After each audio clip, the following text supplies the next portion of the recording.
ekstra indirim ile Geçitkale Olaya Kıbrıs'ta sizi ev sahibi yapıyoruz. Noyan'da 50 yıllık güven.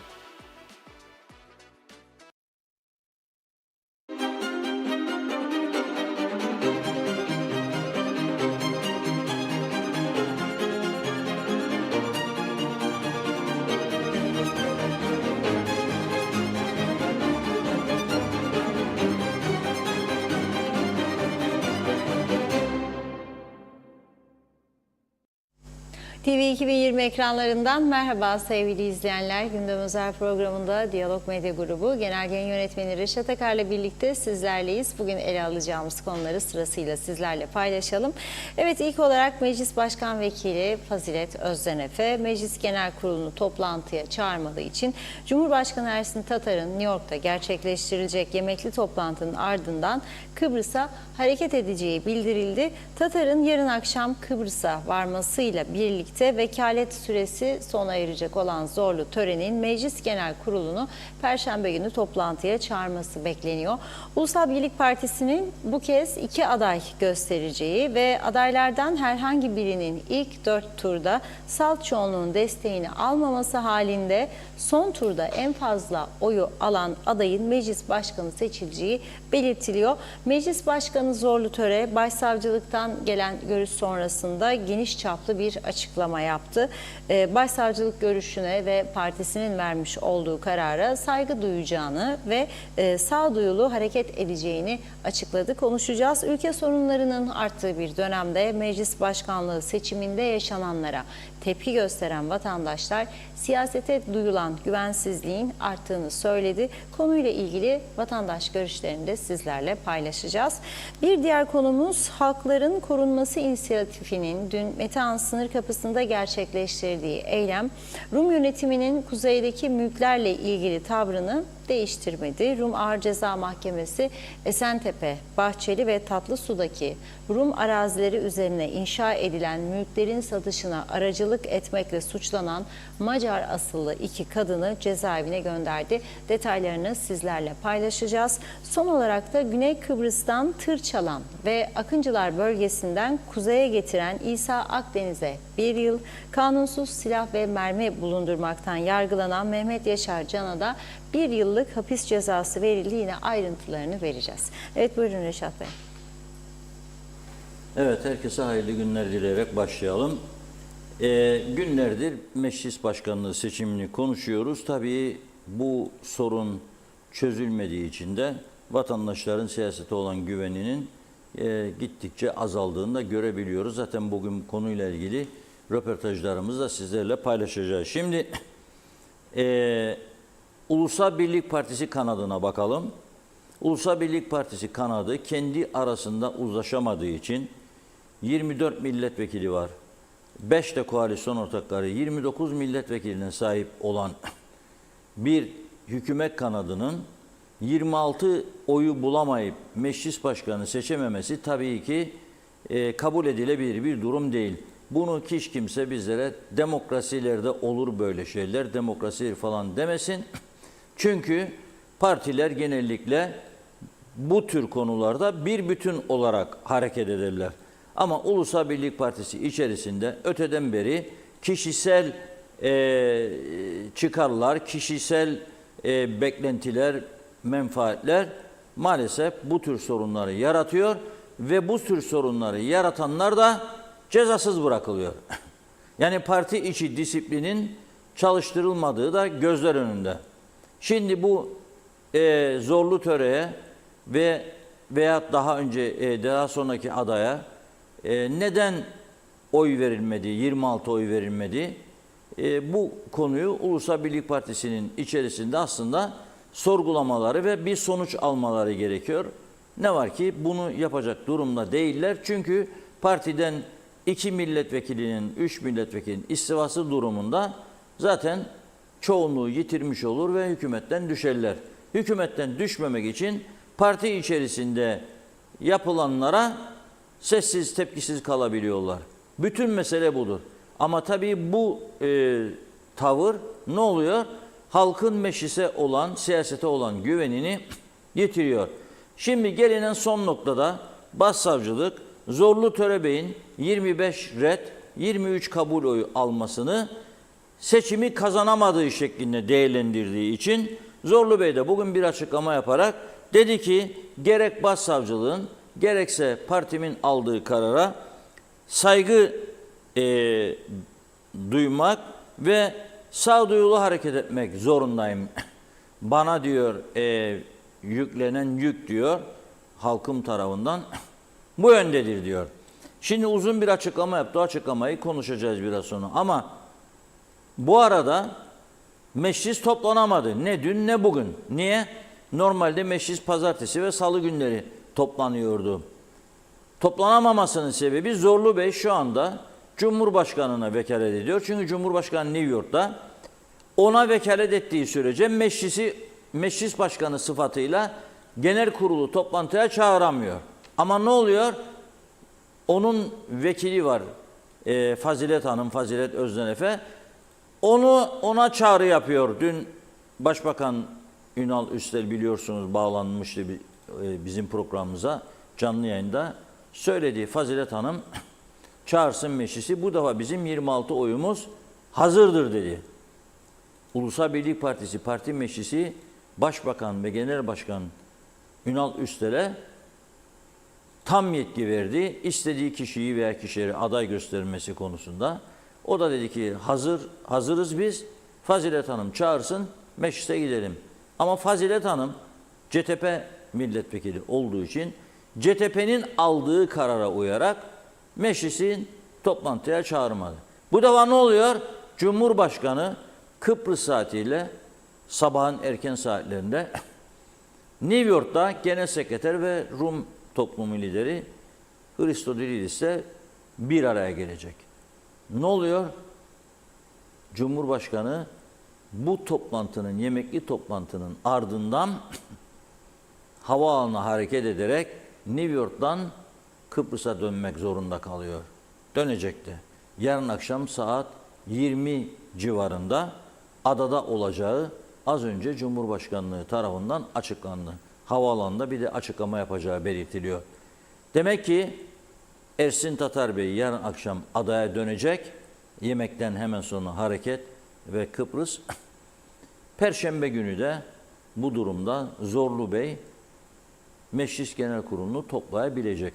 Büyük bir ihtimalle gelişme böyle olacak. Peki bu durumda meclis başkanlığı krizi çözülecek mi? Yani 2 haftalık sürede 29 milletvekiline sahip iktidar kanadı meclis başkanlığı sorununu çözebilecek mi? Şimdi burada çeşitli senaryolar ortaya çıkıyor. En önemli senaryo ise UBP'nin bu kez 2 aday göstereceği yönünde. Şimdi düşünün. 2 aday gösterilecek. İlk 4 turda adaylardan herhangi biri 26 oyu alamazsa 5. turda en çok oyu alan aday meclis başkanı seçilecek. Aslında bu adaylığı kabul etmek de bir nevi yenilgiye de başarıya da hazır olma anlamını taşır bence. Yani kazanabileceği gibi kendi partisinin oylarıyla kaybeden insan pozisyonuna da düşebilir. Onun için bu 2 adayın kim olacağını ben de sizler gibi çok merak ediyorum. Çok isim dolaşmıyor ortalıkta. Daha fazla en yaşlı üye sıfatıyla Ali Pilli Bey'in adı dolaşıyor. Hasan Taçoy'un adı dolaşıyor. Beşli grubun lideri olarak belki parti içi muhalefette durmuş olur. Tabii kabul edecek mi Hasan Taçoy bunu? Çünkü kurultayda kazanamadı, kaybetti. Şimdi burada aday gösterilirse ve 5. turda eğer seçilemezse burada da kaybetmiş siyasetçi durumuna düşecek. Kabul eder mi? Edecek mi bunu bilmiyorum ama ismi dolaşıyor. En fazla Ali Pilli Bey de o 5'li grubun içerisinde. Resmiye Eroğlu Can Altay Hanım'ın adı geçiyor. 3 tane ağırlıklı isim var.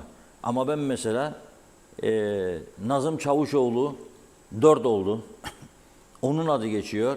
O da en deneyimli milletvekillerinden belki bir sonraki seçimde artık emekli çıkacak falan diye düşünülüyor herhalde. O zaman meclis başkanlığından emekli olur mu acaba diye düşünceleri var ve böylelikle bir bakanlık boşalmış olur. O bakanlığı bakanlık bekleyenlere verirler. Şimdi Ulusal Birlik Partisi'nin iç işlerine bizim karışma hakkımız yok. Ama bildiğimiz kadarıyla 24 milletvekilinden sadece 7 tanesi bugüne kadar bakanlık yapmamış. Dolayısıyla mesela bu 7 isme size de bakanlık vereceğim, size de vereceğim, size de vereceğim diyerek 3 ayda bir her birini bakan yapmak ve onların da gelecekte bir kartvizit hazırlamasına imkan sağlamak da bir seçenek olabilir. Zaten şu andaki duruşumuzla bu yaşananlarla ciddi bir siyasi görüntümüzün olmadığını kabul etmek zorundayız. Ciddi bir siyasi görüntü yoktur Kıbrıs'ın kuzeyinden.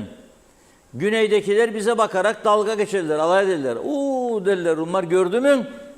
Aha biz oldu, sebep olduk buna derler. Enosis, darbe ha geldin Yunanistan darbe yaptın sen ha. Getirdin Muçin'e Türkiye'yi, o da bunların önüne bir top attı. Ali topu tut, Ali tut. Bunlar da oynuyor burada. Kim meclis başkanı olacak? Ya dünyanın tanımadığı bir ülkenin meclis başkanı olsan ne olur, olmasan ne olur? Bakanı olsan ne olur, bakmayan olsan ne olur? Bence en büyük özgürlük adanın her tarafında dolaşabilme özgürlüğüdür. Ama bugün maalesef toplumun önemli bir kesimi güneyde dolaşma özgürlüğünü kaybetmiştir. İnşallah siyasi bir çözümle bu mülkiyet sorunu çözülür de herkes özgür olur. Biraz sonra o konuya geleceğim çünkü hayati önem taşıyan bir konudur mülkiyet konusu. Hayati önem. Rum tarafından bize bu konuda mesajlar. Şimdi Zorlu Törebey diyor ki ben diyor halkın oylarıyla seçilmiş, meclise gönderilmiş bir vekilim diyor. Ulusal Birlik Partisi'nin Lefkoşa milletvekiliyim. Bana diyor bunun yüklediği sorumluluk bilinciyle hareket etmem ve sağduyulu davranarak kaos ortamının daha fazla büyümesine ve alevlenmesine engel olmaktı doğru olan diyor. Keşke başından aday olmasaydın yani Zorlu Bey. Faiz Sucuoğlu'nu aday gösterilme kararı aldığında partinin genel başkanı ve başbakanı keşke o gün deseydiniz tamam destekleyelim bitsin bu iş. Ama bu olanlar oldu. Az önce ekranlara geliyor işte o mecliste o gece sergilenen tavır karşılıklı milletvekillerinin birbirlerinin üzerine yürümesi, birbirlerine hakaretler, yumruklaşma noktasına gelmeleri hiç de hoş olmadı tabii ki.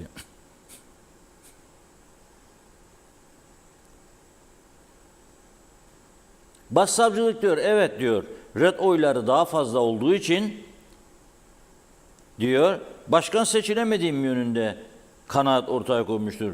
Ancak diyor, ancak diye devam eden son cümlesinde Cumhuriyet Meclisi İş Tüzüğü'nün 10. maddesinin 7. fıkrasında yer alan kuralın ne anlama geldiğini yorumlama yetkisinin öncelikle Cumhuriyet Meclisi'nde olduğunu hatırlatma gereği duymuştur. Yani başsavcılık diyormuş ki red oyları fazla olduğu için hukuki olarak kaybettiniz diyor. Ama diyor o madde diyor şu ikide bir de söylersiniz diyor. 10. maddenin 7. fıkrası bunun diyor yorumunu bana bırakmayın. Bu tüzüğü hazırlayan sizlersiniz diyor. Ey yüce meclis diyor. Bunu sen hazırladın sen karar ver sen yorumla diyor. Yahu siz bu kadar zaman böyle saçma sapan bir madde var orada. Ne olduğunu kimse anlamaz. Ne falcı Elmaziye bilebilir ne astrolog Abdülaziz çözebilir bu düğümü. Kimse anladığı bir şey değil. O hukukçu başka söyler, bu hukukçu başka söyler. Hukukçuları da 2'ye 3'e ayırdık. Onlar da parçalandı. Kendi aralarında. Siz bunu niye daha anlaşılır hale getirmediniz arkadaş? Meclistesiniz. 99 gün tatil yerine 98 gün yapaydınız. Meclis başkanlığı seçiminin yapılacağını herkes biliyordu. Ve bu tüzüğü okumak zorundaydınız. Tek adaylı seçimde eğer çoğunluk oyunu alamazsan başaramamış olacağını görmen lazımdı. Zorlu Bey de diğerleri de. Niye bunu ele almadınız, bu tüzüğü düzeltmediniz? Niyet yoktur arkadaş. Esas mesele ne tüzükleri, ne anayasayı, ne yasaları, ne baba yasaları, ne de ülke sorunlarını düzeltme niyeti yoktur bu ülkede. Yoktur. Herkes gemiyi kurtaran kaptan, onu gücendirme, bunu gücendirme. Aradan sıyrılırsan ne mutlu sana. Bu düşüncededir. Ama bu düzen böyle gitmeyecek. Bu düzen bozulacak. Bu düzen bozulduktan sonra bazı insanlar sorgulanacak. Bunu da düşünmek lazım. Yani yapanın yanında kaldı bugüne kadar kalacak anlamına gelmesin lütfen. Çünkü bu arada yapanın yanına kalır düşüncesiyle bu ülke talan edildi. Bu ülke 50 yılda talan edildi arkadaş. Bu ülkenin doğal kaynakları kurutuldu. Bu ülkenin yolları çökertildi. Bu ülke insanına siz asbestli borulardan senelerce su içirdiniz ya. Hala daha bazı bölgelerde içirmeye devam edersiniz. Dağları, denizleri aştı adamlar, su getirdi buraya içilebilir kalitede. Ve siz hala ülke içinde birçok bölgeye bu suyu ulaştıramıyorsunuz.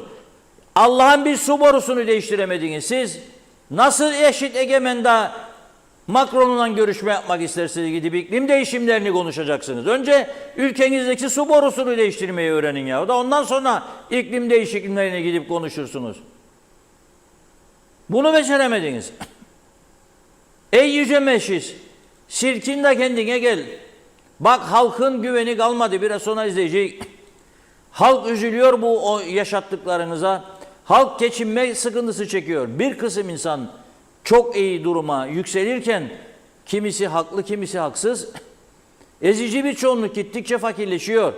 Bir insanın, ülke insanın en önemli özgürlüğü olan kendi ülkesinde bile dolaşım, yerleşim özgürlüğü ortadan kalktıktan sonra o insanın istediği kadar serveti olsun. Ne faydası vardı? Ne faydası vardı? Yalan bir dünya yarattık kendimize burada ve bu yalan dünyanın etrafında dönmeye devam ediyoruz. Son derece tehlikeli bir durumdur. Neden daha adil bir düzen kuramıyoruz? Bu ülkeye akan para güneye akmadı be kardeşim. Çok paralar geldi bu ülkeye. Ne oldu bu paralar? Kimler paylaştı bu paraları? Hala bugün oldu. Hiçbir hareket yok. Vergi listelerini her gün yayınlıyoruz. Hala bugün oldu. Vergi listelerinde ilk 700-800 sıraya girmeyenlerden bir tanesinin çağrılıp da sorgulandığını duymadım. Ya aslında biliyorsunuz adamın bankaları var, bilmem petroller var, kuyular var, kazanlar dolusu paralar var. Allah versin hakkı ise doldursun tabii ki. Ama vergisini de versin. Hala gelmedik o insanlara. Göremiyorum ben listelerde. Üniversite patronlarını göremiyorum. Hala o listelerde. Halka hizmet olsun diye mi kurdular bu kurumları? Yani kar olmasın, para gelmesin, biz zarar da edelim, halka hizmet olsun. Böyle bir enayi duruş var mıdır bu ülkede? Kim yapar bunu? Yapmaz kimse bunu. Ama toplumu da alıştırdık. Menfaat çıkar üzerine maalesef.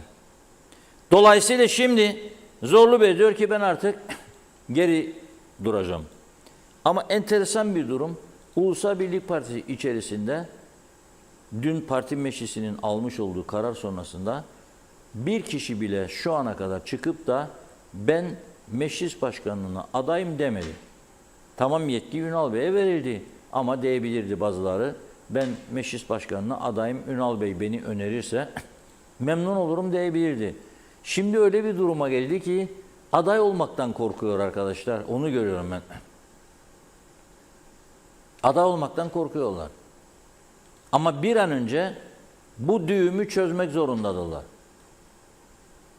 Ha CTP neden çağırmadı meclisi onu anlamış değilim. Ulusal Birlik Partisi bu durumdan geri adım atmıyor. Yani aday gösterecek. Neden çağırmadınız siz de?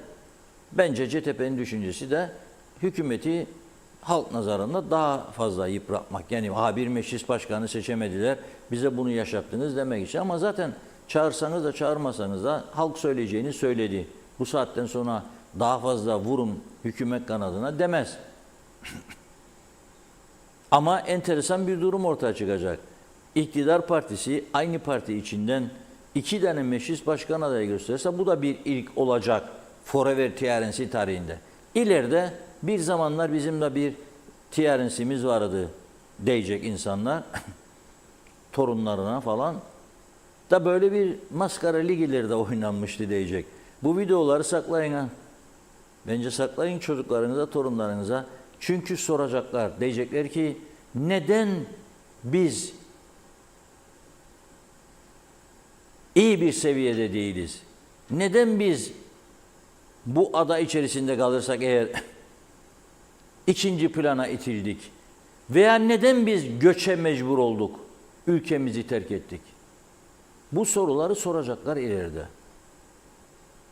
İşte budur sebebi diye gösterirsiniz. Bunları gösterin. Sebebi budur.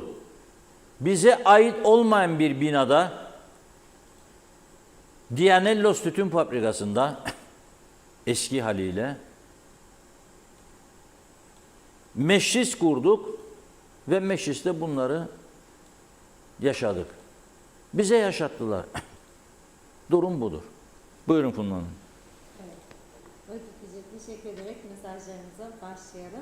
Şerife Turgay, Derya, Mehmet Ali Özdemir, Fikret Gönlübol, Hüseyin Noroğlu iyi yayınlar diliyor. İzzet Ahmet, Fezli Mehmet Çağoğlu, Mustafa Özcan da. Mehmet Şenler kolay gelsin demiş. Zarif İnce, Alper Ali Güllü iyi yayınlar diledi. İsmet Sencer, hayırlı yayınlar, harikasınız demiş. Erol Topçu İngiltere'den iyi yayınlar diliyor.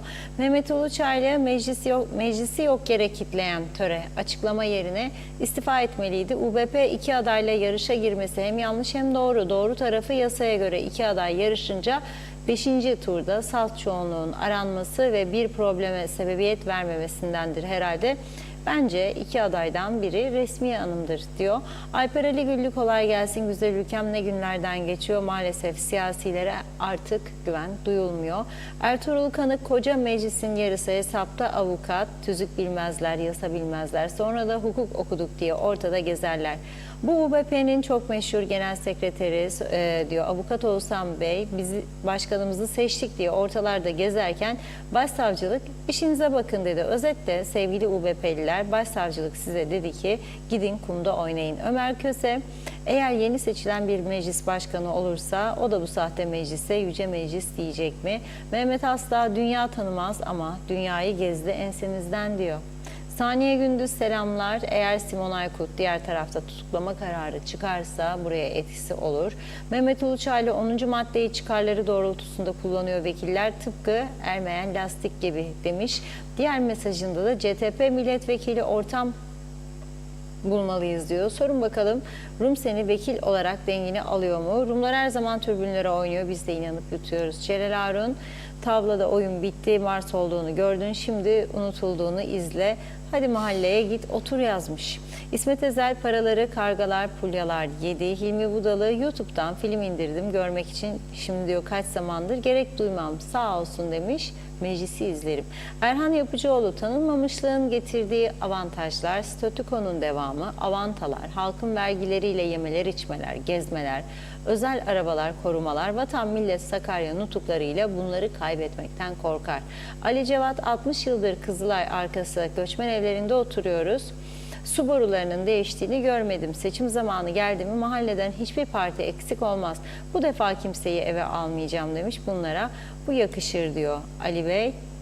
Evet bakıyorum. Mehmet İnancı, Reşat Bey bir sorum olacak. Bizim ülkede vergi neleri, yüzsüzleri var mıdır? Varsa ki bunlar kim demiş. Tema Yavaş Londra'dan selamlar. Evet bakıyorum Mazhar Birinci her gün yorumlara Şerife ile başlıyorsunuz. Torpilli midir nedir demiş. Evet her zaman ilk Şerife Hanım yazıyor. Birkaç kere olmadı da oldu ama. Mehmet İnancı Ali Pilli Bey'i öneriyorum demiş başkan olsun. 14 koruma alıp Ankara'ya gitsin. Mustafa Kombo 50 yıldır bu bakanlar hükümette ne yaptılar diyor. Reşat Bey ne bekliyorsunuz? Bu kadar para geldi diyor bunun içinde Turgut Özal zamanında. Bunlardan hiçbir şey beklemem kolay gelsin dedi. İzzet Ahmet ben bunu anlamadım. Muhalefet fırsat bekler seçime gitsin. Belki hükümet olur diye. Dünyanın hiçbir yerinde muhalif olan öne geçsin ister demiş. Volkan Polat hepsi de bıraksın gitsin diyor. Daha iyi bir de kral bulsunlar idare etsin bizi demiş. Saçma sapan hareketler ayıptır. Musa su içmez. Değirmenlikten selamlar. Günün gündemi Yüce Meclis. Bu söylem yücelik vasfı olan bir saygınlıktır. Mecliste olanların boylarını aşan bir durum oluşmuştur. Maalesef durum budur dedi. Osman Aslan iyi yayınlar dilemiş. Evet, Erdal Yarkın da iyi yayınlar diliyor. Vedat Yayar, çok doğru yorum yapıyorsunuz. Dilinize sağlık. Evet, Mehmet Uluçaylı, acaba tüm dünyada vekiller haftada 2 gün mü meclise gidiyorlar, yoksa bizim vekiller işlemekten çok yorulduklarından mı demiş 2 gün. Serdar Cesurer iyi yayınlar diledi. Şenol Tatlıcıoğlu da İsmet Ezel zorlu töreye ayıp ettiler yazdı. Ali Dereseven, Reşat Bey doğru konuşuyorsunuz. Huzurun olmadığı yerde paran yoksa ne yazar? Buraya Kıbrıs Türk'ünün kültürüne zıt olan binlerce kişinin girmesine izin verildi ve verilmeye devam ediliyor. Amaç nedir demiş. Sayar Aker selamlar. Gel zaman git zaman meclis şahsi gelir kaynağı oldu. Vekillere halka hizmet günah oldu diyor. Parti kavgaları iyileşmeyen hastalık demiş. Bir iki mesaj daha aktaralım. Evet, onu okuduk. Nazime Nalbant Londra'dan herkese selamlar. Meclisteki olaylar ne gün bitecek diye soruyorum. Ülke her yönden çok mağdur. O kadar para nereye gitti? Bence bunu tek tek sorgulamaları gerekli. Öyle her şeyi zamla kapatamazlar. Olan hep vatandaşı oluyor diyor. Onların umurlarında değil. Şimdiye kadar bu kadar ülke mağdur olmadı demiş. İyi ki varsınız Gündem Özel programı. Evet, teşekkür ediyoruz. Yine devam edeceğiz. Buyurun. Evet, çok teşekkür ediyoruz. Özelden de gelen mesajlar var. Kimisine cevap veremiyorum, kusura bakmasınlar. Şimdi bir meclis başkanı seçilecek. Bu sorun bitecek değil mi? Ekim ayının sonuna doğru gidiyoruz. Kasım, Aralık. 2025 yılının bütçesinin hazırlanması lazım. Sunumlar olacak. Her bakanlığın bütçesi ile ilgili. Tabii önce komiteden sonra Meclis Genel Kurulu, günlerce nutuklar atılacak. Olumlu, olumsuz hazırlanan bütçe ile ilgili.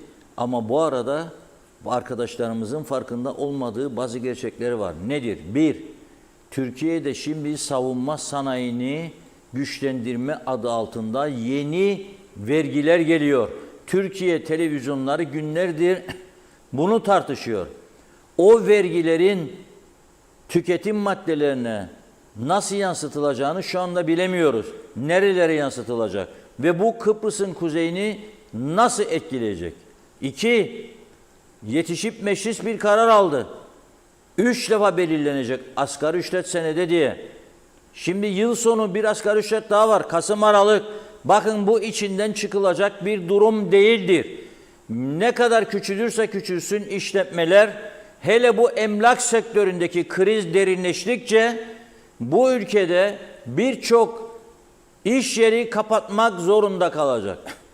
Kaçak işçi çalıştırma artacak. Açık ve net söylüyorum buradan. Ödenebilecek gibi değildir. Artırıldı gene asgari ücret.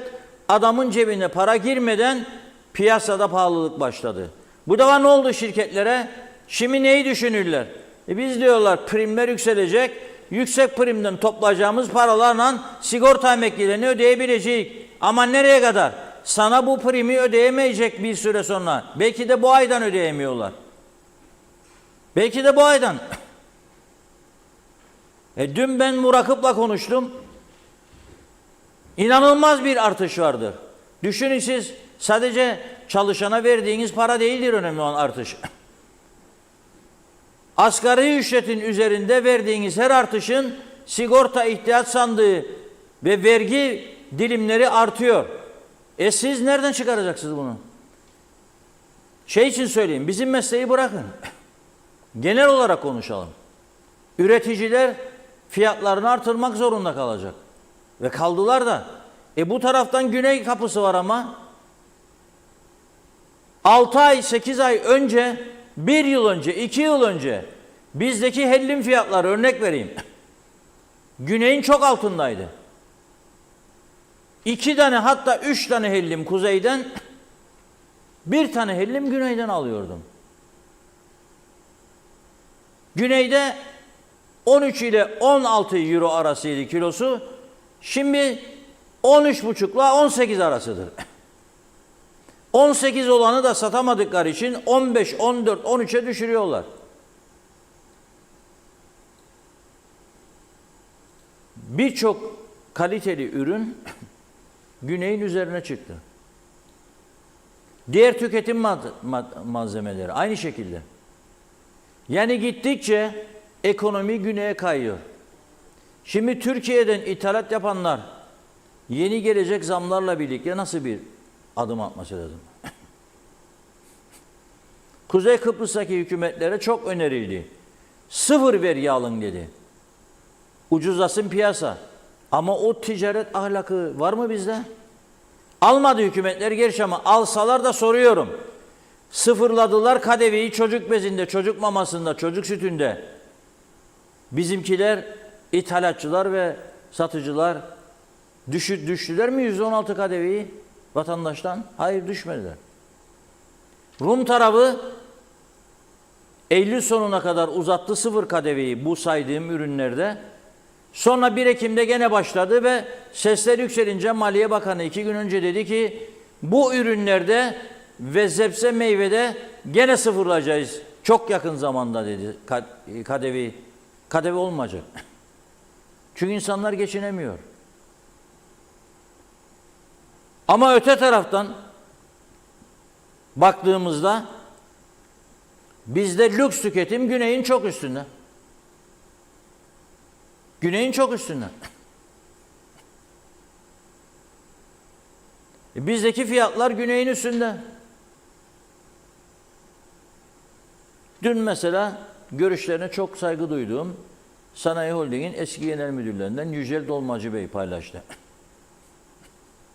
İlk defa Larnaka'ya gitmiş pile üstünden. Anlatıyor gördüklerini. Çok farklı bir yere gittiğini anlatıyor. Otobanları yazıyor. Yolların temizliğini yazıyor. Ve gittiği lokantaya yazıyor. Evet diyor, orada da Bangladeşliydi diyor. Garsonlar diyor. Özellikle kadınları çalıştırdılar onlar tavernalarda. 5 kişilik demişler. O da demiş 3 set meze yiyemeyeceksiniz bile demiş. Yok ya da evet. Ve nitekim diyor fazlalığı aldık geldik diyor. Köpeklere verelim diye diyor. 3 set. Biz de bunu teklif edebilir misiniz bir yere gittiğinizde? 4 kişi geldik bize 2 set meze ver diyebilir misiniz ya bizde? Diyemezsiniz. Diyemezsiniz. Eğer güneye geçebiliyor da alıyorsa oradan birçok malzemeyi daha ucuz alıyor diye belki fiyatını dengede tutabilir bizdeki meyhaneciler veya lokantacılar diyeyim artık. Ama geçemiyorsa da buradaki fiyatlarla alır. Yarışması mümkün değil. 650 Türk lirası geldi bize adam başı diyor. 650 Türk lirası. Bizde lahmacun yersin o paraya ancak. Nerede balık mezeleri yiyeceksin ya set? Anlamadım ben. Karidesin, galamarın, sipyan falan filan ve balıkların. Nerede 650 lira? Yoktur böyle bir imkan.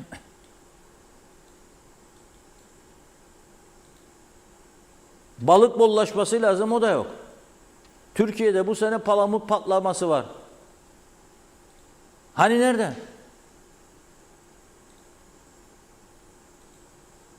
Allah'ın Mersin'inden buraya kaçak insanlar geliyor tırların içinden, silahlar geliyor, uyuşturucu geliyor ama zepse meyve getirmesini başaramadık. Ve ben onun yüzden önümüzdeki sürece, çetin sürece hazır olmadığımızı görüyorum. İsrail Savaşı devam ediyor. Bizde bazı kahramanlar Orta Doğu uzmanı oldu. Bakıyorum.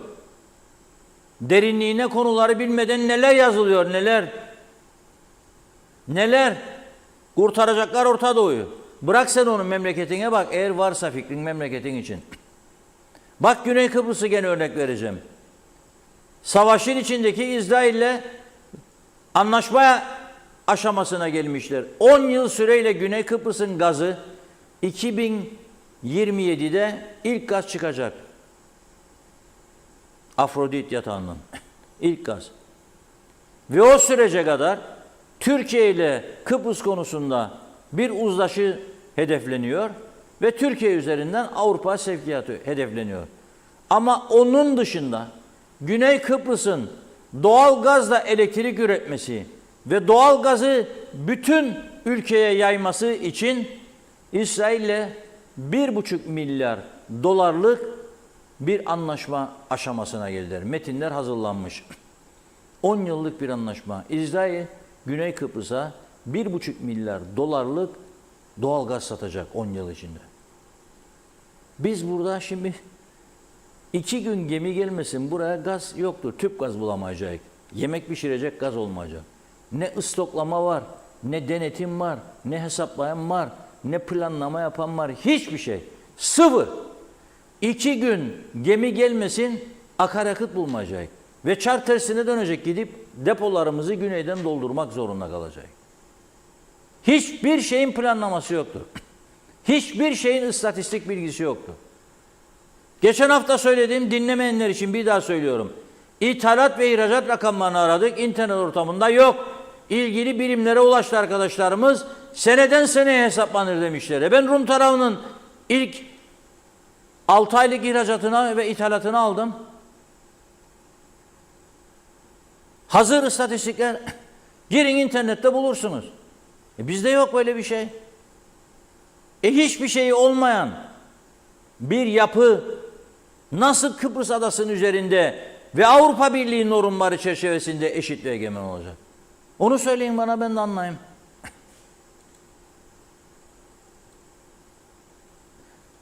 En önemli hususta ben dahil olmak üzere Kıbrıs Türk halkının siyasetine, kendi siyasetine olan güveninin sıfırlanmasıdır ya. Bakın ne diyorum ben devamlı. Eğer Kıbrıs sorunu çözülürse günün birinde ve Lefkoşa için 2 aday çıkarsa ve bize ikisinden birini seçin derlerse, biri Mehmet ya da Ahmet ya da Hüseyin Hüsamettin, biri de Andreas Mavroyannis bilmem ne, ben Andreas'a vereceğim diyorum. Daha ne söyleyeyim yani, açık ve net. Çünkü daha iyi hizmet alacağımı görüyorum. Geçiyorum güneye, utanıyorum. Aras'ta esnafıyla röportaj yapmaktan yoruldu bizim muhabirlerimiz. Biz de okumaktan yorulduk. İnsanlar diyor, oradaki hesap, kuzeye geçince insanlar diyor şaşırıyorlar diyor. Sanki de bir Avrupa şehrinden çıkıp bir savaş bölgesine, bir harabeye gelmiş durumda görüyorlar kendilerini. Gezin bu Aras'tanın etrafını, bütün binalar yıkılmaya yüz tutmuş. Ne belediye, ne çevre bakanlığı, ne turizm bakanlığı, hiçbirinin ilgisi yok. Tabelalar eskimiş, çürümüş. Adam yol arar. Nereden gideceğim mesela Selmiye Camisi'ne? Nereden gideceğim bilmem Haydarpaşa Camisi'ne?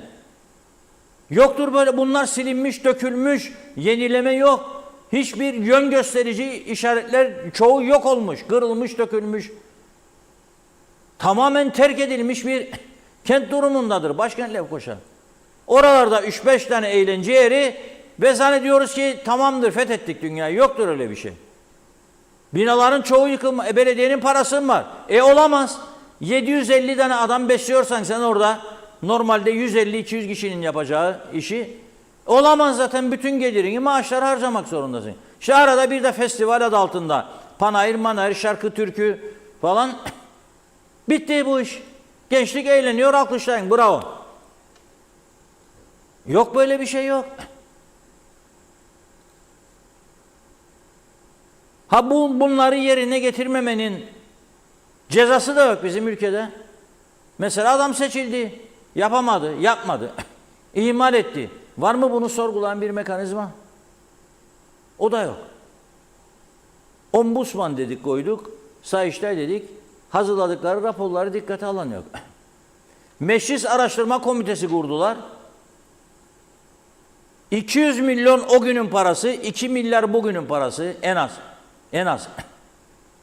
İlaç imha merkezine gönderildi. Bunun için de 20 milyon dolar aldılar Türkiye'den.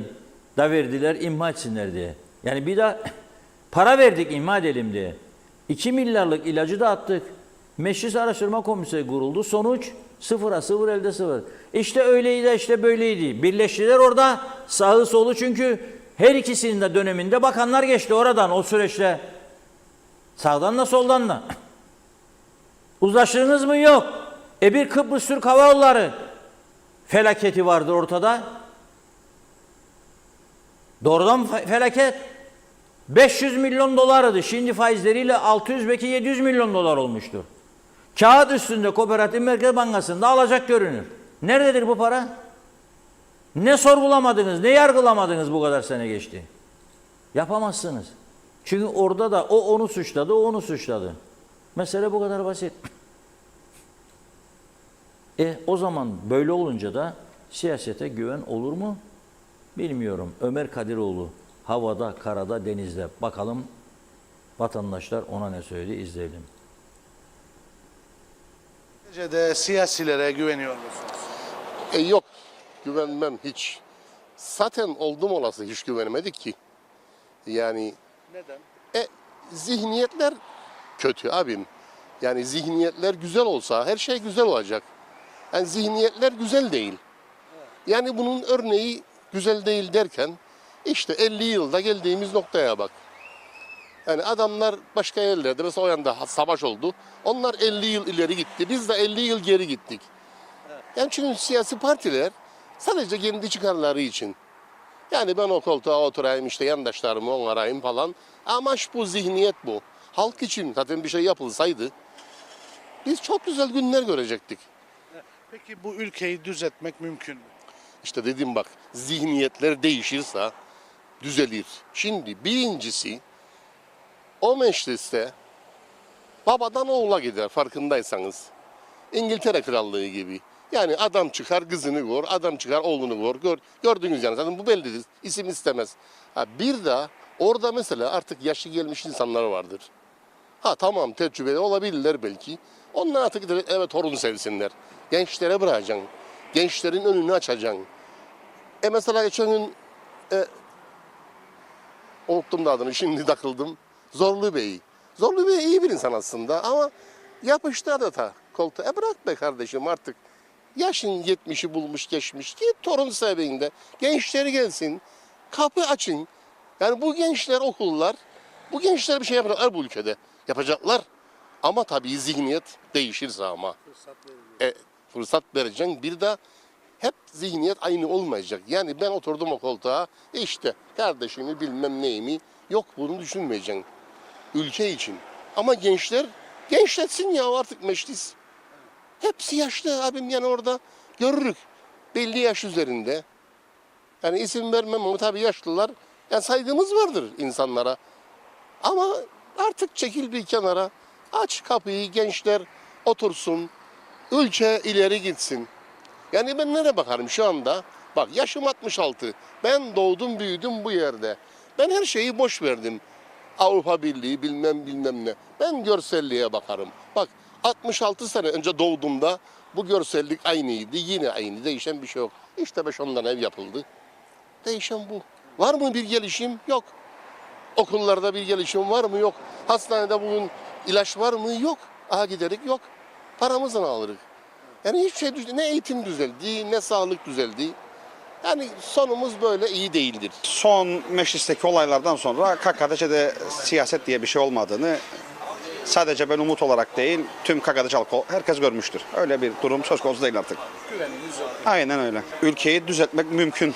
Güzel insanlarla gerçekten bu vatanını, toprağını seven siyasetçiler var. Bunu hepimiz görüyoruz. Tüm paydaşlar da görür. Ben inanırım ki onlara imkan verilirse bu ülke daha güzel yerlere geleceğine canı gönülden inanırım. Yani o zaman bir değişiklik yapılması lazım. Aynen öyle. Bu bir an önce erken seçime gidilmesi lazım. Zaten son zorlu töreninde 23'ün 25'ten büyük olduğunu iddia etmesinden sonra bu bir gerçektir ki KKTC'de erken seçim şart oldu. Tabii ki Başsavcılığın da onayını almadı. Çünkü Başsavcılığı da biliyordu 25'in 23'ten daha büyük olduğunu. Onay almadı. Dün zaten sosyal medyada, sizin aracınızda, diğer basın mensubu aracılığıyla gördük ayrıldığını. UBP kanalı yeni bir aday belirleyeceğini dedi ki Ben inanırım ki bu mecliste de yine bu başkanı seçemeyecekler. Peki bir erken seçimden bahsettiniz. Erken seçim olursa mevcut partilerle mi gidilmeli yoksa yeni bir oluşuma ihtiyaç var? Yeni bir oluşuma ihtiyaç var. Tabii bu yeni oluşumu hangi siyasi grubun yapacağı da belli değil. Yani siyasi grup derken örnek isimli kadar vermek doğru olur. Kudret Bey gibi yeni bir parti mi kurar? Veyahut da bir dedikodu var piyasada şu anda herkesin dilinde. Ali Pilli, Hasan Taçoy bir parti kuracak diye bir şey var, dedikodu var. Ne kadar gerçekçiydi bunu da bilmiyoruz ama gidilmesi şart yani. Yeni bir partiyle, yeni bir dönem, yeni bir iktidar gelmesi şarttır. Çünkü muhalefete benim inancım da yoktur. Yani CTP bugüne kadar ne yaptı? Bu kadar olanlardan sonra KKTC'de en güçlü ana muhalefet partisinin de sessiz kaldığını ben şunu gözlemlerim. UBP'ye çanak mı tutuyorsun? Bu bir gerçektir yani. Bu benim görüşüm. Sıfır. Hiç güvenim yok. Hiçbirine. Neden? Çünkü yıllardır aynı siyasiler. Solu da sağı da zaten bir CTP gelir, gider UBP gelir, o gelir, o gelir. O onu aldıklarını atar işte onun kulları alır, onun kulları atar, onun kulları alır. İcraat da bu. Yaptıkları hiçbir şey yok. Yani nasıl anlatayım sana? Hiç güvenimiz kalmadı ya. O sandığa gitmez insanlar %40'ı gitmedi. %10'u da içeride yaktı. %51 inan hükümet var öyle mi? %50'siz oy vermedi. Hiç inanmam. Bir sabah duyarık bağışladılar biz o bir tarafa içinde eşantiyon. Yani barış olacağına inanmıyorum. Düzelmeyecek. Ne iki devletliğine inanırım ne var ben inanmıyorum ya inancımı kaybettim. Düzelmez yani. Ancak bağışlarlar biz oyadı eşantiyon bizde içinde öyle olur. Ne olacak böyle giderse? Temennimiz inşallah ne bileyim yani böyle giderse battık yani çoluk çocuğumuzu okuduruk elimizle dışarı yollarık. Yani paramızla göçe yollarık çocukları. Bir sosyal konut, bir faaliyet hiçbir şey yok. Yani çıkarsana desinler alın burayı da ne bileyim çocuğa bir ev yapın bir şey yapın öyle bir şey yok. Mesela ben Ortaköy'de yetiştim büyüdüm. Köyün ileri gelenleri yıllardan urum tarlalarını icat etti, sürdü, sattı. Hiçbir şey göremedik. Yani hiçbir umudumuz yok. Umut yok. Ben hiçbirine güvenim kalmadı. Hiçbirine ne dediklerini yaparlar ne de hiç. Hiç. Memnun değilim. Belediyede de hayır yok. Yanımızda köpekler uyku uyuyaman kokudan şeyden. Onun için hiçbirini de istemem. Duyayım bile istemem. Peki bu ülke sizce düzelir mi?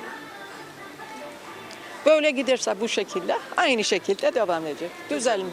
Düzelmez. Siyasilere güveniniz var mı? Yok. Yok. Neden yok? Vallahi yaşlılara hiç gelip ilgilenen yok. Bir hapını alacaksın, bir doktoruna gideceksin. Dünyanın parası, yani verdiği para yetişmez bile. Evet. O yüzden güveniniz yok. Evet, yani ilgilenmeleri lazım yaşlılarla. Evet. Peki ülkede görüyoruz birçok sorun var. Sizce bu sorunlar düzeltilebilir mi? İnşallah. Düzeltilir tabii, üstüne düşüp de yapacak olan varsa düzelir. Yani işte biri iyi görünür. Ondan sonra bir bakan arkasından işte yolsuzluklar çıkar, bir şey çıkar. Kime güvenecek yani artık kime güveneceksin? Senelerdir tanıdığın çocukluk arkadaşın yani siyasete katılır. Arkasından bir sürü yolsuzluk çıkar. İşte. Yani, tabii sarsılır. Vallahi bu ülke çoktan bitti. Yani bitti zaten neyi düzelecek? Düzelmez yani. Düzelmez artık. Balık baştan kokar. Vallahi ben seçimlere gitmem.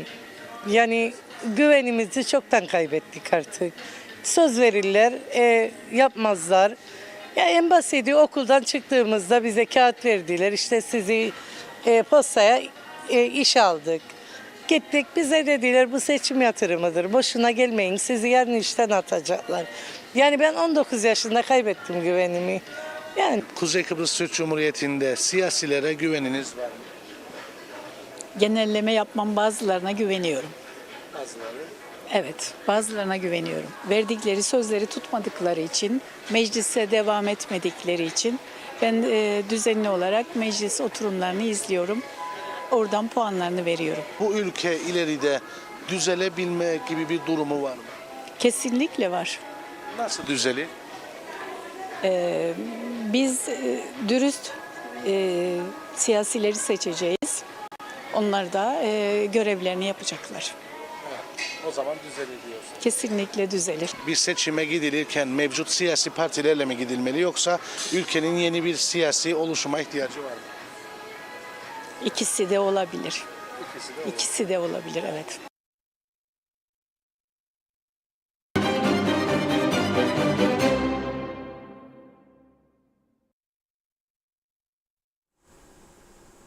Ben siyasilerin bu mesajlardan bir şeyler almalarını çok arzularım ama almıyorlar maalesef. Çünkü bunu ilk defa yapmadık. Yani devamlı yapıyoruz. Mikrofon uzatıyor arkadaşlarımız. Önüne gelene soruyor. Yani bir marketin içerisinde alışveriş yaparken sen gel de böyle söyle böyle söyle diye bir durum olamaz. Yani zaten bize yakışmaz, yapmayız asla böyle bir şey. Ama yani öyle bir şans da yok muhabirin. Mikrofon uzatıyor, konuşan konuşuyor. İşlerinde bir tane bile siyasete güveninin olduğunu söyleyeni görmedik. Güvendiğim bir iki kişi var diyor, sadece bir tanesi o da. Güvenmiyorlar. Neden? Çünkü o duruma geldi. Düşünün siz, bu meclisin çok hızlı bir şekilde, çok acilen bazı yasaları düzeltmesi lazım. Bunlardan bir tanesi önce kendi seçimleriyle ilgili olanı. Bu iş tüzüğü. Bu iş tüzüğü. Sal çoğunluk dedin sen. Girdi, birinci tur, ikinci tur, üçüncü tur alamadı. Aday gösterilemez bir daha. Başka aday gelsin. Ve yarış iki kişi arasında olur. Kendi kendine yarışan insan olduğum topluluğu var mı ya dünyada? Ben yarışıyorum kiminle? Kendi kendime. Olur mu öyle bir şey? Nasıl? Kendi ayaklarına kurşun sıkıyorlar. Ve bu önlerinde duruyor. Ve bu tüzüğü değiştirmeden seçime gidip bizlere bunu yaşatıyorlar. Bunu yaşatıyorlar. Ya bu kadar önemli sorunlar var. Maliyenin iç borçları korkunç durumda. Ve 2 ay sonra 13'ler gelecek. Ne yapacaksın? Nasıl ödeyeceksin? Gelirleri artırıcı hiçbir şey yok. Bakın söylüyorum. Kayıt dışılık istesek de istemesek de artacak. Hiç kimse bu kadar yüksek prim ödemek istemez. Sen çünkü iş yerinden alıp işçiye vermiyorsun ya o parayı. İş yerinden alıyorsun, işçinin de cebinden bir miktar alıp belirli birkaç zümreye veriyorsun bunu. Belirli bir kesim alıyor bu parayı. Bazı ithalatçılar ve bazı satıcılar. Budur, açık. Yani her artış olduğunda vatandaşın geçimi daha da zorlaşıyor. Bundan anlaşılmaz ne vardır ya? Euro bazında 500'lerden 1100'e çıkmış maaş, ama adam geçinemez durumda. Daha kötü. Geliyor. Vatandaş geliyor. Bir iş için geliyor, imza alacak ya bir şey yapacak. Dün diyor ilk markete gittim. 2-3 tane domates, 200 salatalık, 1-2 zepse aldım diyor, 1000 lira. Nerede diyor benim yemekliğim? Nerede etim, nerede tavuğum, nerede kıymam? Nerede diğer harcamalarım? Yağım, şekerim, tuzum, biberim. Bitti bu iş. Bitti bu iş. Dün baktım, yetişemedik konuşalım. Arkadaşlar pazara gittiğinde daima şunu söylerim. Yeni çıkan meyve ve zepselere öncelikle bakın. Yani yeni çıktı daha, pazara yeni düştü, kaç para?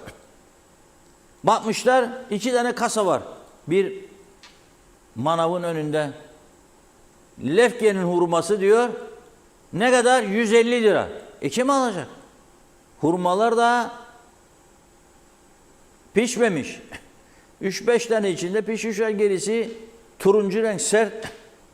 Alacak, eve koyacaklar, pişecekler, ne kadar yiyecek? 150 lira. Yerli Lefke'den. Üzüm hala bugün olmuş, artık son zamanı. 120 liranın altına düşmemiş. Nasıl alacak? 4 nüfuslu bir aile 1 kilo üzüm alsa o gün biter o yemekten sonra.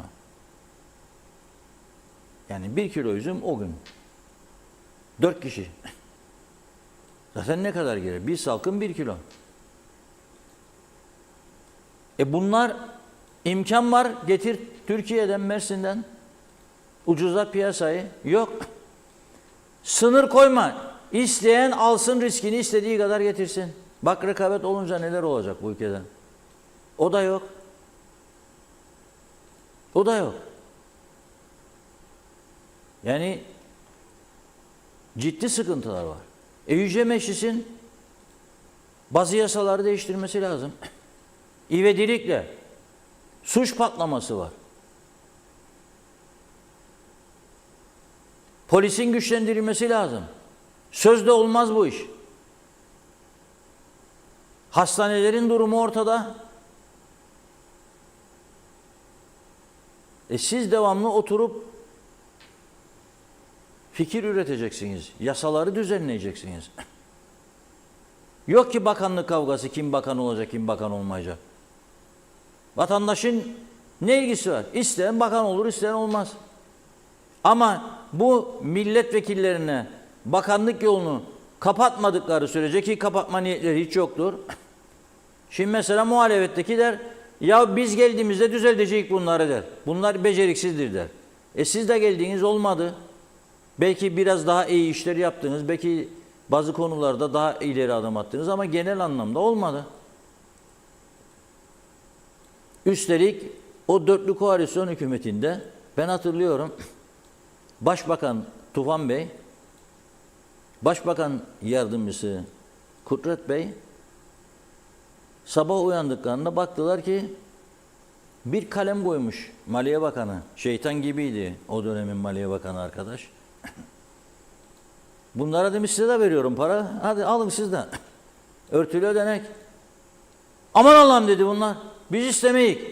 Biri dedi ben bilmem nereye bağışlayacağım. Biri dedi ben nereye bağışlayacağım. Olmaz öyle şey. Kaldıracaksın tümüyle kardeşim. Bitti. O da almayacak. Üst düzeye ona da vermeyecek. Kimin parasını kime veriyorsunuz abi? Örtülü ödenekmiş. Bir avuçluk yerde örtülü ödenek. Nereye harcandığını da tahmin etmek zor değildir ha bu örtülü ödeneklerin. Yani beni eleştirdin mi? Veririm Mehmet'e, saldırırım sana. Hadi bakalım. Veririm Mehmet'e, saldırırım sana. Hadi. Yoksa memleketin menfaatine olacak bir şey değil. Kaç tane İngiliz bulduk yanımızda destekçi. Yani kaldırmadılar. Bunun gibi birçok iş. Mesela bu kira mukaveleleri. Şark-Koç'un ikametgahı verilmeyecek. Kira mukavelesi gitmezse muhtara. Şark-Koç'un okul kaydı yenilenmeyecek. Kira sözleşmesi, maliyeden mühürlü kira sözleşmesi vergi dairesine gitmediği sürece okul kaydı yapılmayacak veya yenilenmeyecek. Basit iştir bunlar. Ve bakın oluk gibi para akar. Yapmadıkları gibi 10.000'den fazla emlak satışının tapuda kaydını yapmadılar. 10.000'den fazla. Ve kendi iddialarını söylüyorum. 1,5 milyar sterlin gibi bir gelir kaybına uğradı devlet. O 1,5 milyar sterline neler yapılmazdı? Şimdi 1 Kasım'da birden fazla mülk alamayacak dediler ve Avgatyan'da yapılan kağıtlar geçersiz olacak, tapuya gelsin dediler. Satabilen satacak, satamayan ne olacak onun? Aldığı, parasını verdiği konut ne olacak? Ve bu süreçte tapu dairesinde biraz para toplarlarsa o para ne olacak? Düşünün bakalım. 13'ler işte.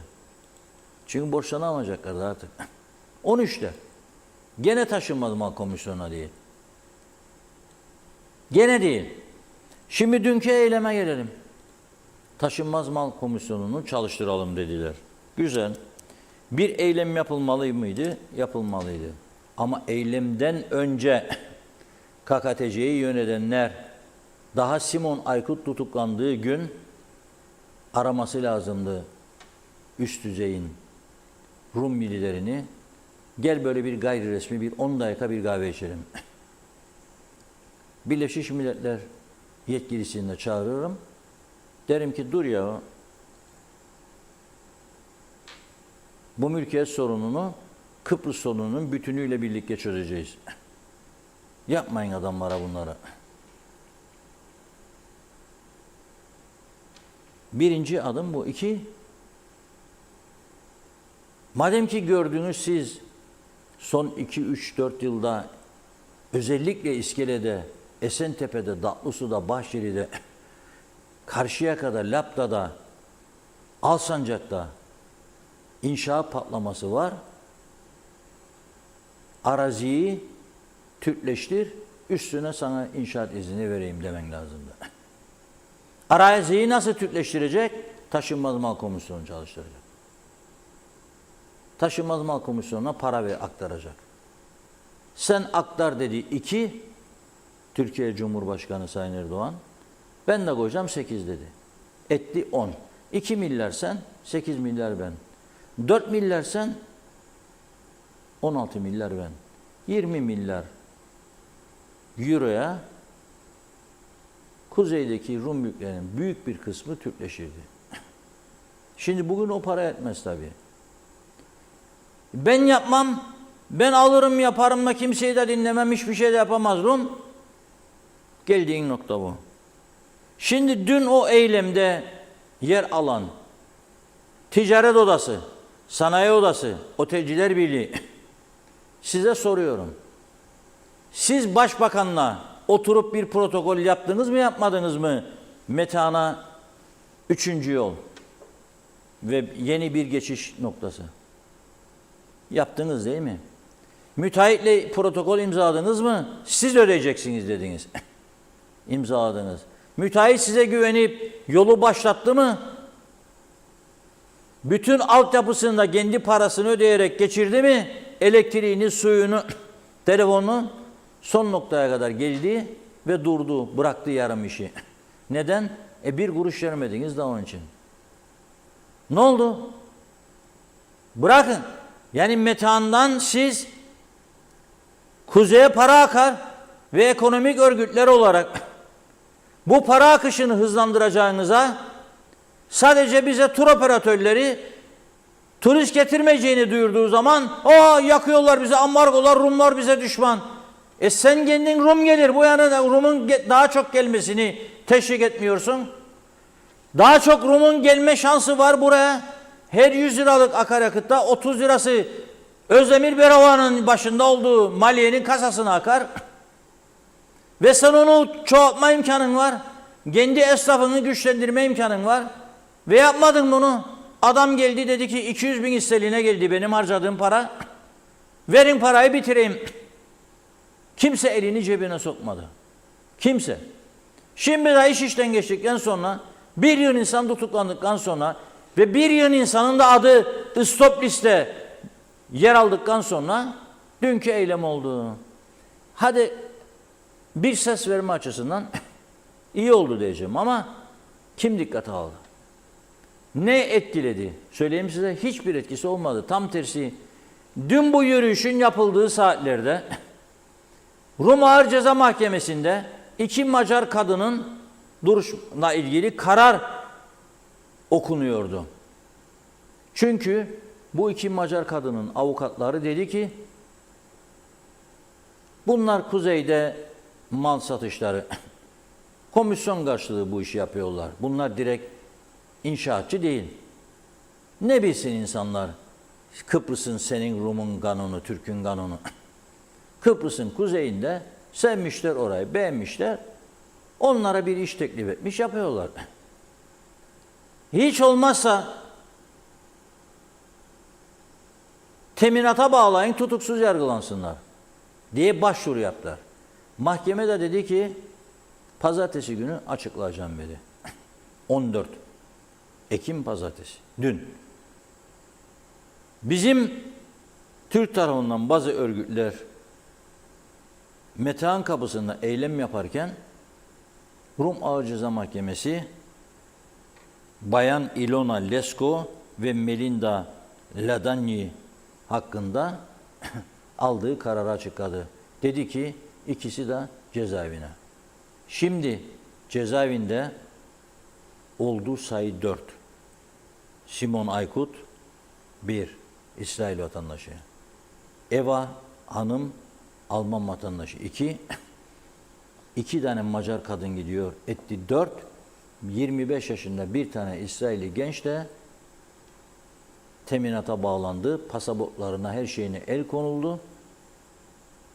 O da güneyde tutuksuz yargılanmayı bekler.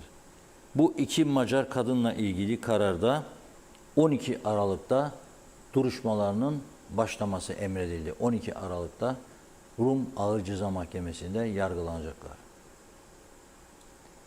Bu gerçekleri görelim artık ve ayağından vururum, kafasını keserim. Sıkırsa gelsin alsın bırakalım bu edebiyatları. Çünkü bunun bir hukuksal bir anlamı yoktur. Ha şiddet terörle çözeceğimizi düşünürsek o ayrı. Yani çok fena ödediler sonra bize. Zararın neresinden dönerse kârdır misali. Ve madem Avrupa İnsan Hakları Mahkemesi bu hakkı bize verdi, bir an önce bu örgütleri davet ediyorum, orada dün yürüyenleri, oturun karar üretin, gidin Cumhurbaşkanı'nın, Başbakan'ın karşısına, gidin Yüce Meclis'in içine, ta ki bu yasayı geçiresiniz, gımıldamayacak buradan deyiniz. Da bu devirler yapılırken şimdi Rum arazileri üzerinden devirler yapılırken ekstradan verilerini alsın devlet bir bütçe oluştursun. 7.000 civarında çözüm bekleyen dosya var. Onları çözmeye başlasın. Eğer bunları çözerse arkası gelir. Ama hiçbir şey yapmadan bana devletim garanti ver daha elimde koçam vardır da eşdeğer yazar üstünde. O eşdeğer denilen ifadenin ne olduğunu hepimiz de biliyoruz. Güneyde eşdeğeri aynı değerde malı olduğu anlamına mı geliyor bunun? Yoktur öyle bir şey. Hepimiz de biliyor ki orada 1 bıraktı, burada 7 aldı, 8 aldı, 10 aldı. Ne kandıralım birbirimizi? Yani kandırdığımızda ne olacak? Sokmayın gözüne bu adamların bu 200-300 bin sterlinlik arabaları diye buradan defalarca çağrı yaptık. Sokmayın. Rahatsız oluyorlar, kan ağlıyorlar. Kin gidiyorlar. Yok arkadaş. 25-30 yaşlarında adamlar altında 200-250 bin isteyen arabalarla gittiler geldiler. Hava atarak. Sonunda bu. Ama Kıbrıs'ı Türkleri yok edemeyeceksiniz. Sloganını da kim seçtiyse ona bir tane altından madalya öneriyorum ben. Ne ilgisi var bunun? Kıbrıs'ı Türkleri yok edemezsiniz. Ne ilgisi var?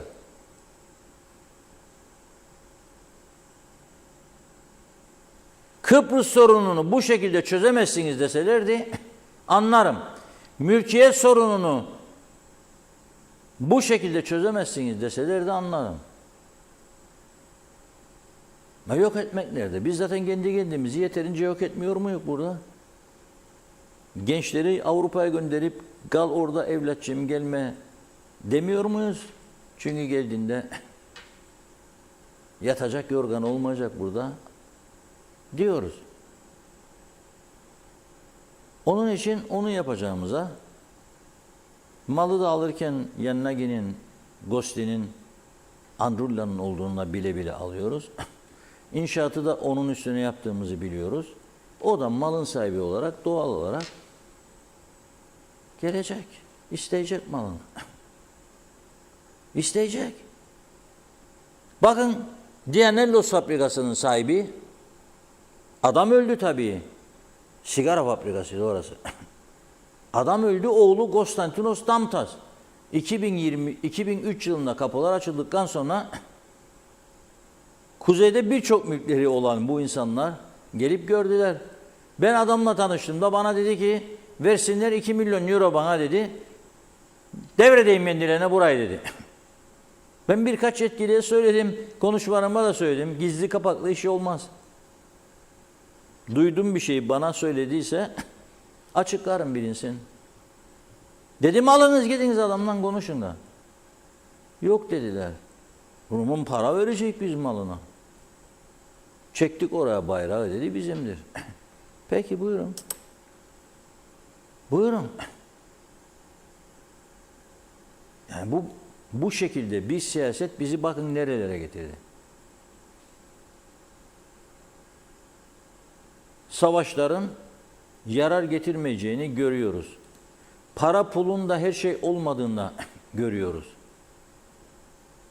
Sen güçlü bir yapı oluşturabildin mi adanın kuzeyinde? Ben ona bakarım. O tarafta 250 milyonluk yeni tank alıyor Fransa'dan. O tarafta deniz üssü geliştiriliyor. Amerikan donanması onun limanında bekliyor. Sen bu tarafta %yarım koyduydun bir fon, Güvenlik Kuvvetleri Güçlenme Fonu. Sonra dediniz ki hep birlikte bağlılığın sebebidir ya, bağlılığın sebebidir. O da dedi ki senin %yarımına ihtiyacım yok dedi. Elinin tersinden itti seni. Onu da vermedin. Ama her şey isten. Yani utanmasak diyecek asker gelsin yollarımızı temizlesin, biz atalım çöpleri o da temizlesin. O noktaya geldik. Olmaz be kardeşim. Rumcası bunun androbidir. Ayıp demektir yani. Bazı kelimeleri çok iyi öğrendim.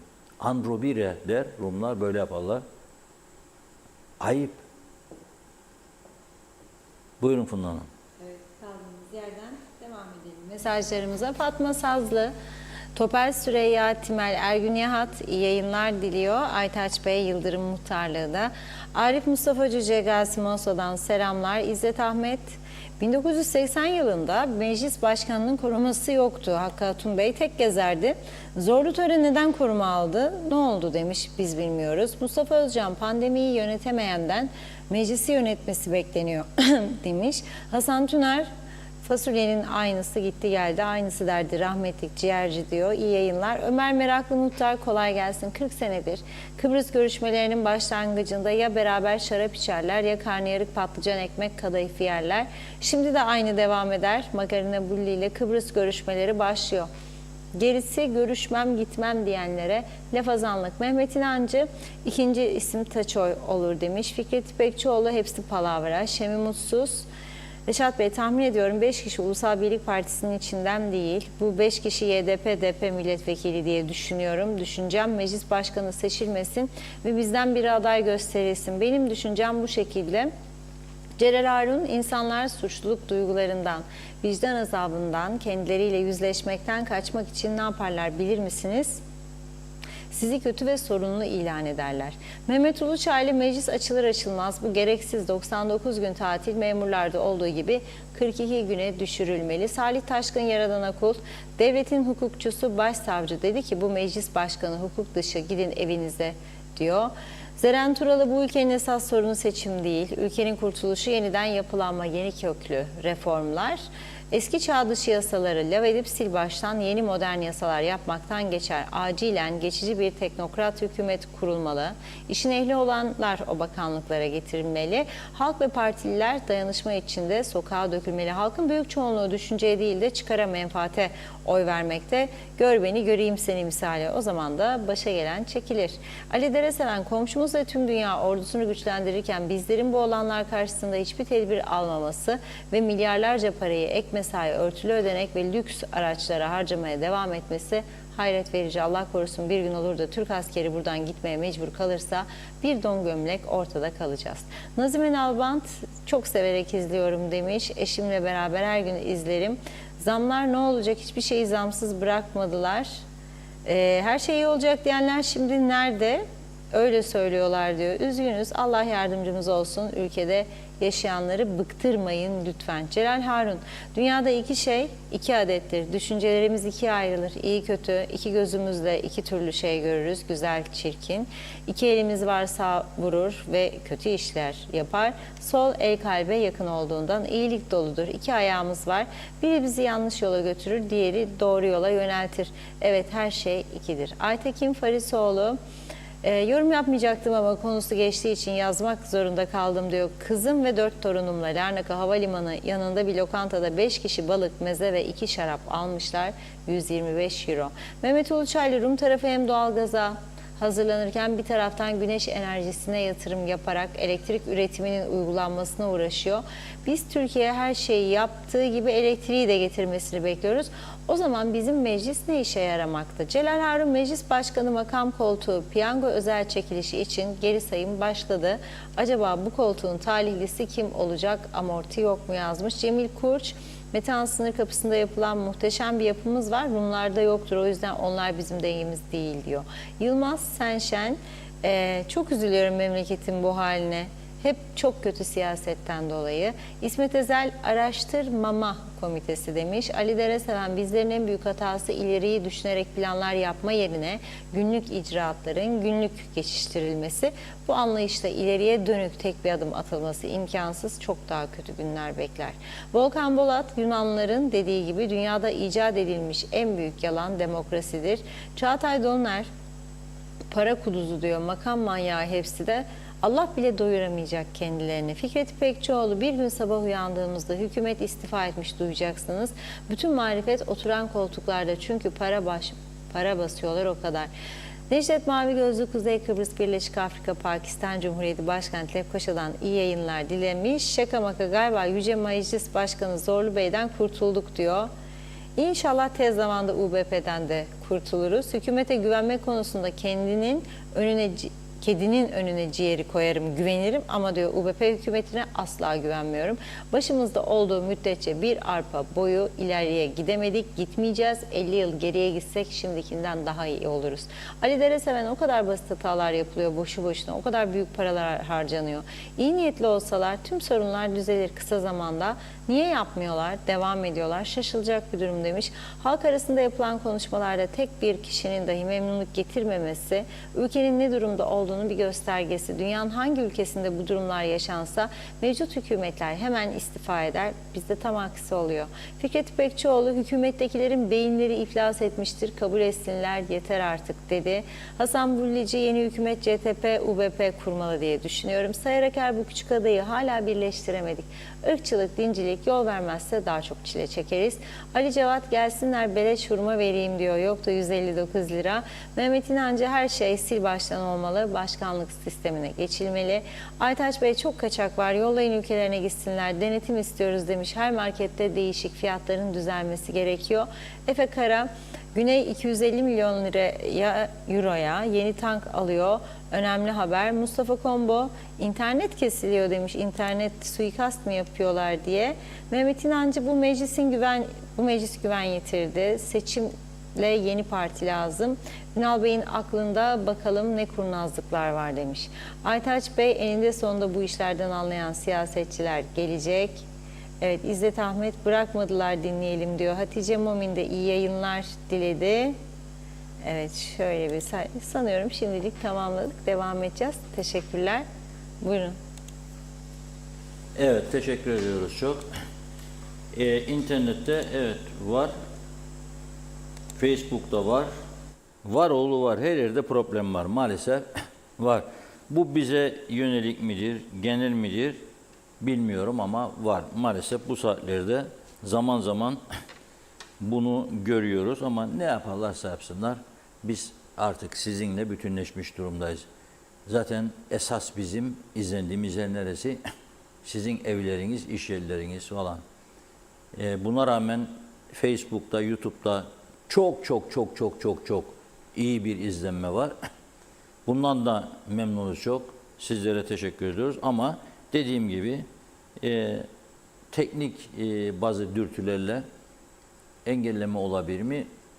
Ne olur diyebilirim, ne olmaz diyebilirim.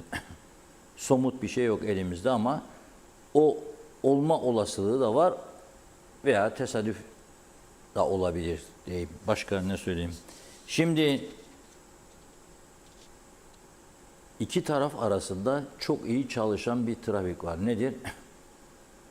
Uyuşturucu. Kuzeyden güneye, güneyden kuzeye çalışan bir şebekeler var. Ve burada federasyonu onlar aralarında kurmuş durumdalar. Bir de zaman zaman yaşanan hırsızlık olayları. Şimdi bir tanesi bunların Akıncılar, biliyorsunuz sınır bölgesi, Akıncılardan güneye geçip güneydeki bir firmaya ait 29.000 sterlin değerindeki tır aracını dorsesiyle birlikte alıp Kuzey Kıbrıs'a getiriyor bir şahıs. Bu şahıs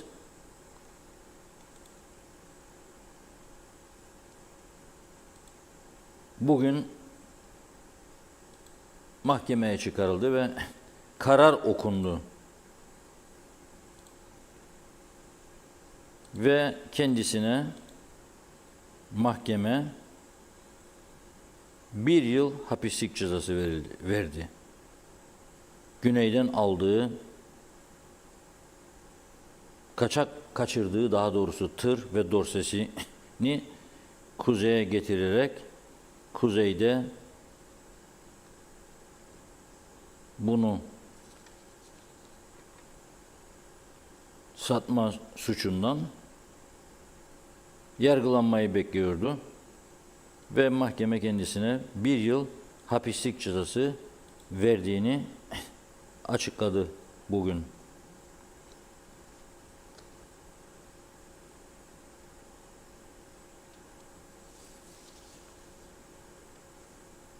Bir başka mahkemede bugün 1 yıl hapislikle sonuçlandı. O da önemli bir dava.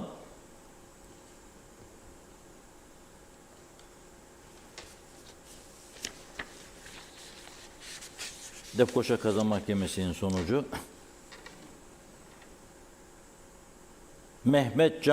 Mehmet Yaşar Can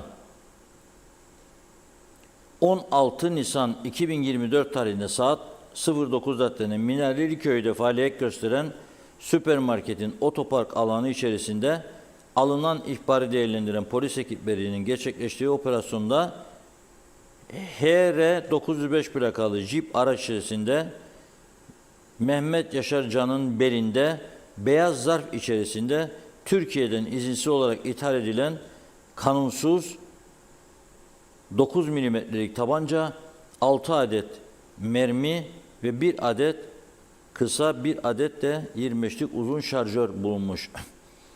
Ve yargılanmayı bekliyordu. Mahkeme hızlı davrandı. Bu konuda karar verdi. Kendisine 1 yıl hapislik cezası vermiş mahkeme. Bir üçüncü olayı da aktarıp öyle tamamlayalım bugün programımızı. Lefkoşa'da biliyorsunuz bir belge sahteliği oldu, tapu belgesi. O tapu belgesini işleme koyarak 500 kusur bin sterlin 520 bin sterlin vurgun ortaya çıktı. Dolayısıyla bu konuyla ilgili Enver Yücel ve Sadık Öztürk'ün yanı sıra tapu dairesi çalışanı Özlem Göztaş'ı da bugün gene mahkemeye çıkarıldı. Dolayısıyla mahkemede iddialar tabii ortaya kondu. Bu Enver Yücel'in tasarrufunda bulunan paralara polis el koymuş. Mahkemede bütün bu verileri değerlendirerek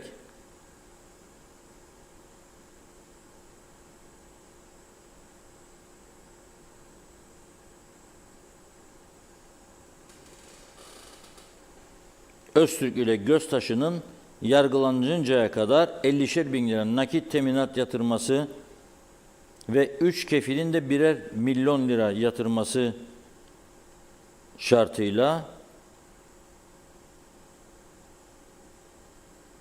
tutuksuz yargılanmalarına karar vermiş.